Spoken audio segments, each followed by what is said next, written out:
শিথিল করা হলো বাংলাদেশ পাকিস্তান ভিসা নীতি। ভারতের উদ্বেগ। পাকিস্তানি নাগরিক বা পাকিস্তানি বংশোদ্ভূত যে কোনো দেশের নাগরিকদের জন্য ভিসা পাওয়ার ক্ষেত্রে সিকিউরিটি ক্লিয়ারেন্সের বাধ্যবাধকতা তুলে নিল ঢাকা। এতে পাকিস্তানিদের জন্য বাংলাদেশের ভিসা পাওয়ার প্রক্রিয়া আরও সহজ হলো। ফলে এখন থেকে সহজেই বাংলাদেশে ভিসা পাবেন পাকিস্তানিরা।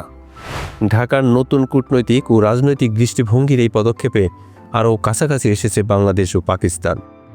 আর এতে করে নিরাপত্তা উদ্বেগে পড়েছে ভারত। শনিবার 7 ডিসেম্বর ভারতীয় সংবাদ মাধ্যম এনডিটিভিতে প্রকাশিত এক প্রতিবেদনে এমনই দাবি করা হয়েছে। প্রতিবেদনে বলা হয়েছে, বাংলাদেশ পাকিস্তানের মধ্যে ক্রমেই দৃঢ় হতে যাওয়ার সম্পর্ক এবং উভয় দেশের মধ্যে ক্রমবর্ধমান নৈকট্যের মধ্যে বাংলাদেশের অন্তর্বর্তী সরকার পাকিস্তানি নাগরিকদের ভিসার জন্য আবেদন করার আগে নিরাপত্তা ক্লিয়ারেন্স নেওয়ার প্রয়োজনীয়তা তুলে নিয়েছে। 2019 সালে এই ক্লিয়ারেন্স নেওয়ার বিষয়টি চালু করা হয়েছিল। এনডিটিভি বলছে, 2019 সালে বাংলাদেশ পাকিস্তান সম্পর্কে টানাপোড়েন এবং নিরাপত্তা উদ্বেগের প্রেক্ষিতে এই সিকিউরিটি ক্লিয়ারেন্স নেওয়ার বিষয়টি বাধ্যতামূলক করা হয়েছিল। তবে গত 2 ডিসেম্বর বাংলাদেশের স্বরাষ্ট্র মন্ত্রণালয়ের নিরাপত্তা পরিষেবা বিভাগ বা এসএসডি এই শর্ত তুলে নেওয়ার ঘোষণা দেয়। বাংলাদেশে নিযুক্ত পাকিস্তানের হাই কমিশনার সৈয়দ আহমেদ মারুফ গত 3 ডিসেম্বর ঢাকায় বাংলাদেশ জাতীয়তাবাদী দলের নেত্রী বেগম খালেদা জিয়ার সঙ্গে দেখা করার একদিন আগে পাকিস্তানিদের জন্য ভিসা নীতিতে এই পরিবর্তন আসে। বিশেষ করে গত নভেম্বর মাসে বাংলাদেশ সরকার করাচি থেকে সরাসরি চট্টগ্রামে পণ্যবাহী জাহাজ চলাচলের অনুমতি দেওয়ার পর এই পদক্ষেপ বেশ মনোযোগ আকর্ষণ করেছে।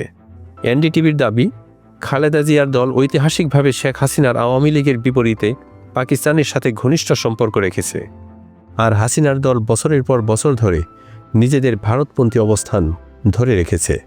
পাকিস্তানের প্রতি বাংলাদেশের নতুন কূটনৈতিক ও রাজনৈতিক দৃষ্টিভঙ্গি নিয়েও ভারতে অনিশ্চয়তা বাড়ছে।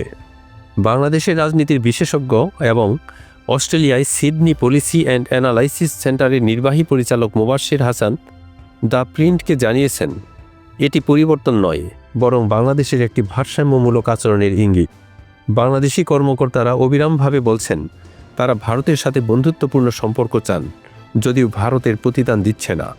তারা শুধু হাসিনাকে আশ্রয় দেয়নি, ভারতীয় রাজনীতিবিদরা বাংলাদেশের বিষয়ে ভুয়া তথ্যের উপর ভিত্তি করে জ্বালাময়ী বক্তব্য দিচ্ছেন। তিনি আরও বলেন, মনে হচ্ছে ভারতের চিরপ্রতিদ্বন্দ্বী পাকিস্তানের সাথে সম্পর্ক স্বাভাবিক করার মাধ্যমে বাংলাদেশের প্রশাসন ইঙ্গিত দিচ্ছে তারা ভারতীয় দৃষ্টিভঙ্গির মধ্য দিয়ে আর দক্ষিণ এশিয়ার রাজনীতি দেখবে না। এটাও বুঝতে হবে যে ভারতের প্রতিবেশী নীতি লণ্ডভণ্ড হয়ে গেছে। এনডিটিভির দাবি, পাকিস্তানি নাগরিকদের জন্য বাংলাদেশের নিরাপত্তা ক্লিয়ারেন্স তুলে দেওয়া ভারতের নিরাপত্তার জন্য গুরুতর প্রশ্ন হয়ে দাঁড়িয়েছে।